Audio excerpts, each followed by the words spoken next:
کچھ لوگ بہرحال اللہ پاک میں زیادہ ہاتھ نہیں اٹھواؤں گا. اللہ رب العزت جن کے ہاتھ اٹھے ہیں وہ کسی کے محتاج نہ بنے. میں دعا کرتا ہوں اور اللہ رب العزت ہمارے کھیم پور کو اسی طریقے سے امن و سکون شانتی والا بنائے رکھے. تو بات آج جشن دستار بندی کی ہے. اب بات دستار بندی کی چلے گی. آج کچھ لوگ مدرسوں سے پیچھے ہٹتے ہیں اور میں ڈنکے کی چوٹ پر کہتا ہوں یہ ہماری جہالت ہے, کم فہمی ہے, لا علمی کی وجہ ہے. اتنا بڑا گہوارہ لوگ اتنا بڑا مدرسہ نہیں بنا پاتے ہیں. چھوٹے چھوٹے مکتب چلاتے ہیں, اللہ کا شکر ادا کرتے ہیں. مولا ہماری بستی میں مکتب بن گیا.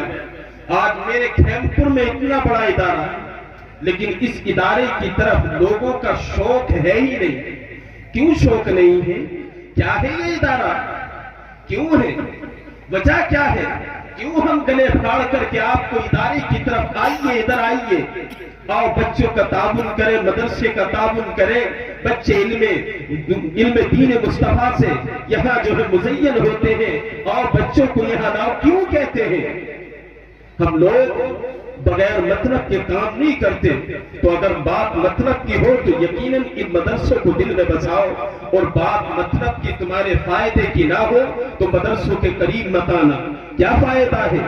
آج اگر کوئی چلنے والا طالب علم جو علم کو حاصل کرنے کے لیے تمہارے مدرسوں میں آتا ہے, تمہیں لگتا ہے تمہارا مدرسہ, لیکن تمہارا نہیں ہے بلکہ اللہ کے رسول کا مہمان خانہ ہے. آج ہمارا مہمان نہ چہرے پر داڑھی, نہ نماز کا پتہ, نہ روزے کا پتہ, استنجے سے ہے یا نہیں ہے, اس کی ضیافت میں 4 چاند لگاتے ہیں. یقین مانو جو اللہ کے رسول کا مہمان ہو اس کا ادب کیسا ہونا چاہیے, کیسا ادب ہونا چاہیے. آج ہم بھرے چوراہوں پر ذرا سی دیر اگر نعرہ لگاؤں میں لبیک یا رسول اللہ کا, تو تن بدن میں آگ لگ جاتی ہے کہ یقیناً نبی کے دین پر, نبی کے نام پر جان دے دیں. شریعت میں جان دینا اتنا آسان نہیں ہے. شریعت میں جان کی حفاظت کرنا بھی بتایا گیا, لیکن جہاں جان کی بات آئے وہاں جان دو, جہاں دان کی بات آئے وہاں دان دیا کرو. کیا ہے مدرسے, کیا ہے, کس وجہ سے آج مدرسے میں پڑھنے والے کو چند لقمے تم کھلاتے ہو, حقارت کی نظر سے تم دیکھتے ہو کہ شاید بچہ ہمارے گھر کھانا کھاتا ہے تو اس کا پیٹ ہمارے لقموں سے بھرتا ہے. یہ پڑھانے والے علماء کرام کو تم تنخواہیں دیتے ہو, تمہارے ذہن میں یہ بات ہوگی کہ ہماری تنخواہوں سے علماء کرام جو ہیں ان کے گھروں کے چولہے جلتے ہیں, یہ امام ہیں, ان کے پیٹ ہماری تنخواہوں سے چلتے ہوں گے. لیکن ایسا نہیں ہے. آؤ پوچھتے ہیں کہ یہ پڑھنے والا طالب علم کیا ہے. اللہ کے رسول فرماتے ہیں کہ جس گلی سے طالب علم گزر جائے تو اللہ رب العزت اس گاؤں سے نحوست کو ختم کر دیتا ہے, اور اللہ کے نوری فرشتے ان کی رضا کے لیے اپنے نورانی پروں کو بچھا دیتے ہیں. اب آؤ سنو, میں قول بتاتا ہوں. فرمایا گیا من خرج لحصول العلم تکفل اللہ لہ برزقہ. جب علم دین کی طلب میں کوئی طالب علم پڑھنے والا جب علم کو حاصل کرنے کے لیے نکلتا ہے تو اس کی کفالت تم ہوتے کون ہو؟ اللہ فرماتا, اللہ اس کا کفیل بن جاتا ہے. اور کیسا کفیل بن جاتا ہے؟ جب کتابوں کو ہم پڑھیں گے, جب علم دین مصطفیٰ سے متعین ہوں گے تو آپ کو دینی کتابوں میں ملے گا. کفیل اسے کہتے ہیں کہ اس کا خرچہ پانی, اس کی زندگی کی سانسوں کی ذمہ داری اللہ رب العزت لے لیتا ہے. اور کیسا لے لیتا ہے؟ یاد رکھو, دنیا میں تم اپنے پیسے کو غلط جگہ پر استعمال کرتے ہو, دنیا کے لوگ تمہیں بھول جائیں گے, دنیا کے دوست تمہیں بھول جائیں گے, لیکن یہ مدرسے میں پڑھنے والا, علم دین مصطفیٰ سیکھنے والا, یہ دنیا کے ہر موڑ پر تمہیں یاد کرے گا.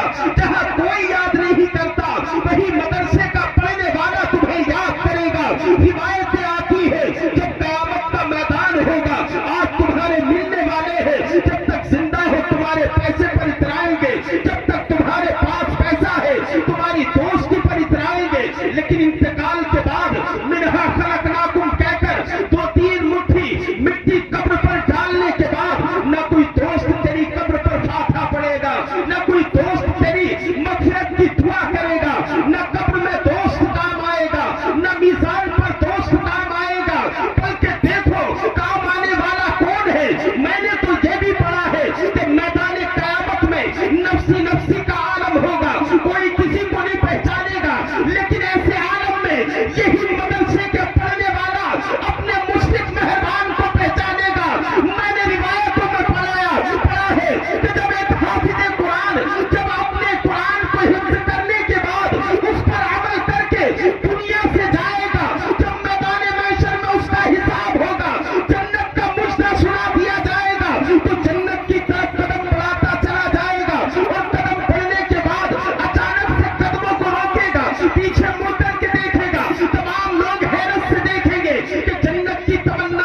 کرتا تھا، کبھی کھانے کی شکل میں مجھے لقمے کھلایا کرتا تھا، کبھی پیسے دیا کرتا تھا.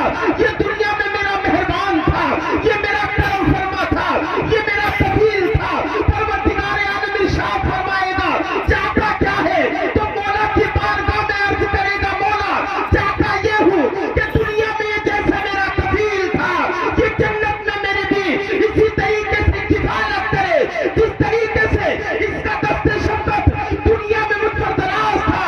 میری تمنا یہ ہے کہ جنت میں بھی اس کا دست شفقت میرے سر پر دراز ہے. سبحان اللہ.